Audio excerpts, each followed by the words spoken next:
From North Carolina, Mr. Meadows is recognized. Thank you, Mr. Chairman. Thank each one of you for your testimony here today, and probably the most powerful witness for free speech is not you, the witnesses.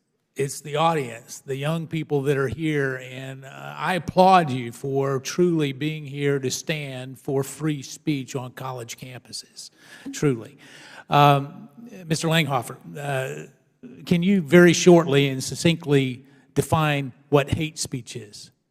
Well, there is no definition. That's the problem. It's subjective. It's in the eyes of the beholder. Because we've had some of our colleagues talk about hate speech. So, Dr. George, can you define hate speech? What is hate speech? Well, it's meant to be speech. It's meant to be speech that dehumanizes another person. In other words, attacks the person for some aspect of the person that's irrelevant to the conversation rather than attacking ideas. Justice Scalia once put it, I think, very well. He said, I don't attack people, I attack ideas. Okay, so if we, so Dr. Hopper, you acted like you wanted to jump in there. Go ahead. Sure. As I indicated in my written testimony, the USC Race and Equity Center does campus climate studies all across the country. At every place we've been but one, Black students there have been called niggers. That would be hate speech. All right, so it's going after the individual. So having a difference of opinion is not hate speech. No. All right. So when groups are defined as hate speech groups for having a difference of opinion, you would say, Dr. Harper, that wouldn't be accurate. It depends on what the opinion is and the language that is used well, if to you and I express have that. a difference of opinion. That would not be hate speech. For example, I do have a difference of opinion. I don't think your students own the campus on which they go to school because I think that the vast majority of them have taxpayer dollars that fund that quite frankly either are borrowed or granted or paid back at some point. So I don't think that they own it, but we have a difference of opinion, and I will respect your opinion there. So do you believe that it's okay on a public campus to limit where free speech can take place? I do not.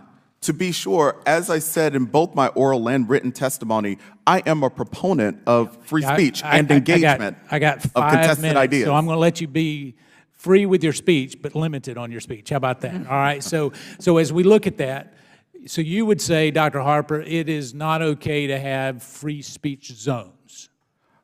I am not a proponent of free speech zones. So one of the interesting, this particular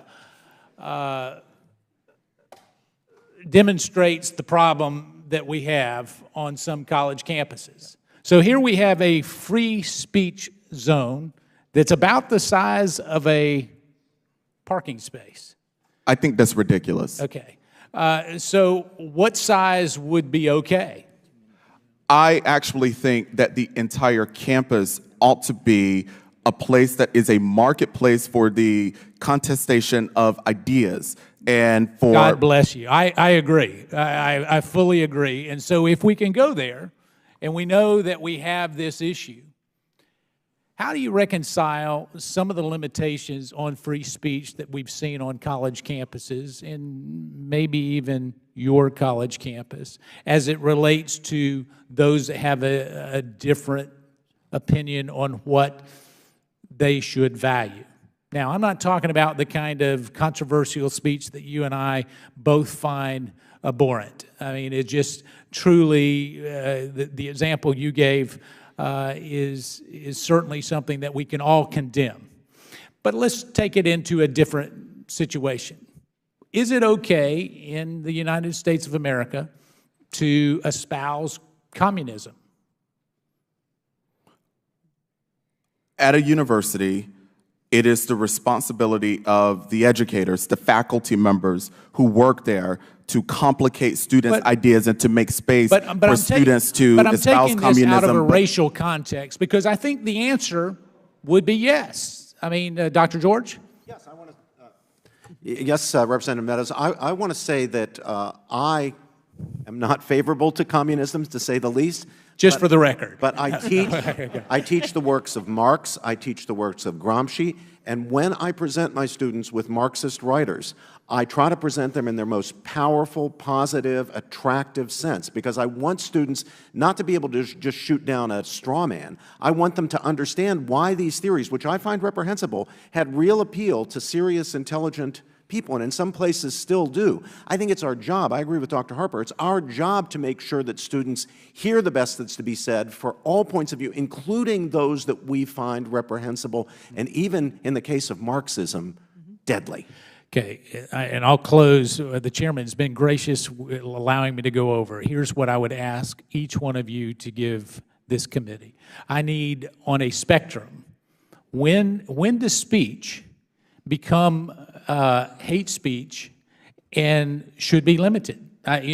We need to have a definition, because you know what, Mr. Langhofer, I happen to know that the Southern Poverty Law Center would say that you espouse hate speech.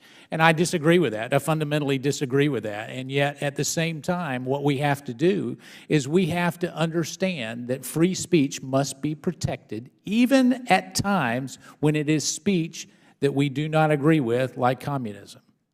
I'll yield back. I appreciate the gentleman's question, and